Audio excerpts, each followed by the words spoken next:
The real award tonight should go to the clients of Safe Horizon and the staff at Safe Horizon.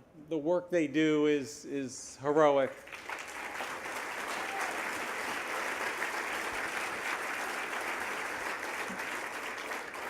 I'd like to thank all of our partners and all of the other board members, partners around the room who so generously gave to participate tonight and contribute to this great cause. I'd like to give some special thanks to my friend Harold Ford. I'd like to recognize Andy and Sam Saperstein and Margaret for their work in fundraising and leading this effort. I'd like to thank, from my team, Diana and Joe and Evie and the entire Human Resource Department. Joan and Kathy and Nathan for working with the Safe Horizon team. Kate and Eddie at Safe Horizon for putting together such a terrific event and figuring out how to deal with an honoree like me who had some, shall we say, specific requests. To my wife, Shari, for working on the committee. To my boys, to my dad, to my sister, to my in-laws for being so supportive. I'd like to congratulate Steve. One of the reasons I joined this board, in addition to Ariel, was Steve. Very early on, Steve came to meet with me and talk about what this organization was about. And all I can say is that I aspire to someday lead and chair a board the way he leads this board. It's tremendous. Thank you, Steve. Cameron, thank you for sharing your story and for being such a voice for us. I want to just talk a little bit about what inspires me. Those that know me closely know that at the beginning of this year, somewhat unexpectedly, I lost my mom. A really tragic event for me in my life, but there were some lessons that my mom taught me. She always said to me, Jeff, it's so much easier to be nice to people than not to be. Figure out a way to give to others. It's so much better than taking.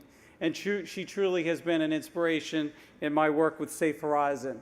I want to share with you a few stories that have inspired me and hopefully will inspire you. When I spent time with Joan Steinberg, who runs philanthropy at Morgan Stanley, and we talked about my desire to join a board. And I had been on boards, and many boards want one thing, they want money. I wanted to be on a board that was different. I wanted to be on a board that was looking for opinion, diversity of thought, was looking for money, but also was looking for people to get involved and make a difference. And Safe Horizon was a great match for me. Many of you tonight have said to me that you didn't understand what Safe Horizon was. You didn't understand this organization existed. And for me, to this day, I don't understand how people can hear these stories and not want to help. I'm going to share 4 quick stories with you. As I became a board member, I went on a tour of some of the Safe Horizon facilities, and these are some that have stood out for me and really impacted me. I was at the Child Advocacy Center, and I was touring this beautiful space, and it was a quiet afternoon, and a 7-year-old girl by the name of Jane was brought in. Jane was a beautiful little girl who had a normal life, so her parents thought. Every Sunday, she would get together with her family for a family dinner. It was a tradition. Her mom would bring her to her grandmother's, and her grandmother would go food shopping while Jane stayed home with her uncle. But nobody in the family understood that while they were food shopping, Jane was being raped repeatedly by her uncle. Children that go through this process, the average age of a sexually abused child in New York City is 7 years old. Let me do the math for you. That means there's lots of children that are younger than that. It's unexplainable. But for Jane, she was on the playground, and she told one of her friends about her experience, and they called Safe Horizon. The 11 organizations that co-locate in our child advocacy centers gave Jane an opportunity to share her story with one person.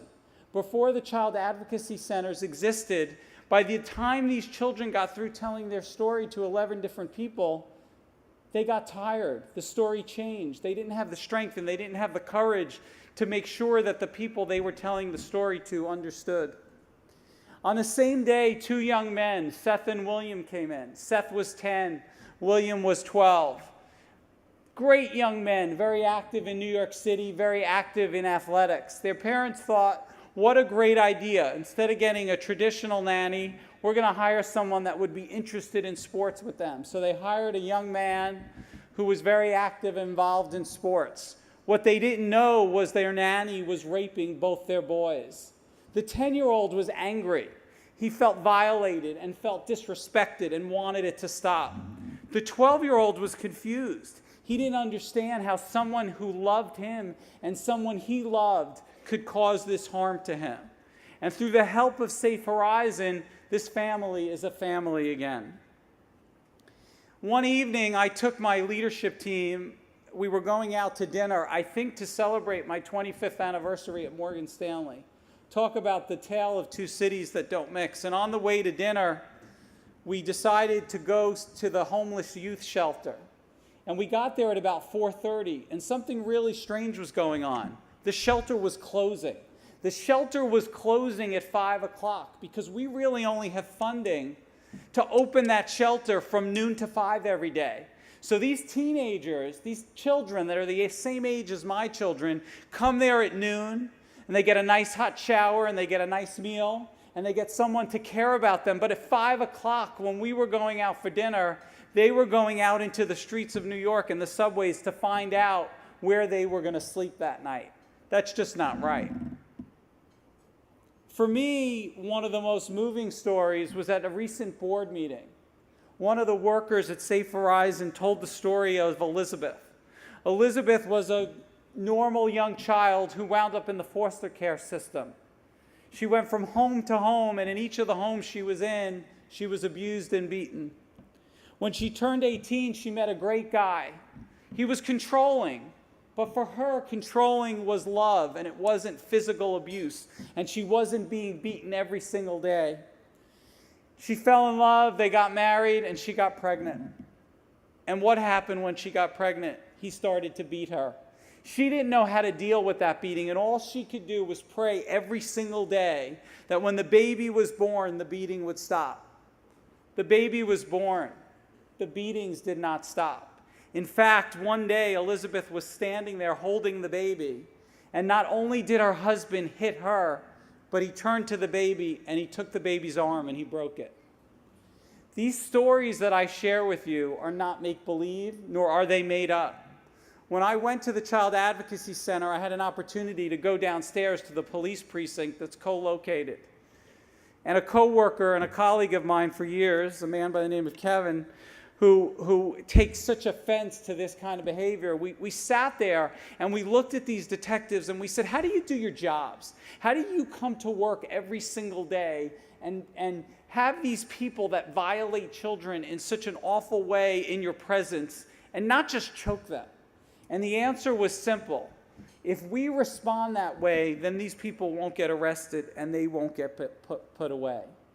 Now look, I cannot express enough how much I appreciate the generosity of every single person in this room and every organization that aligned behind us and contributed to Safe Horizon.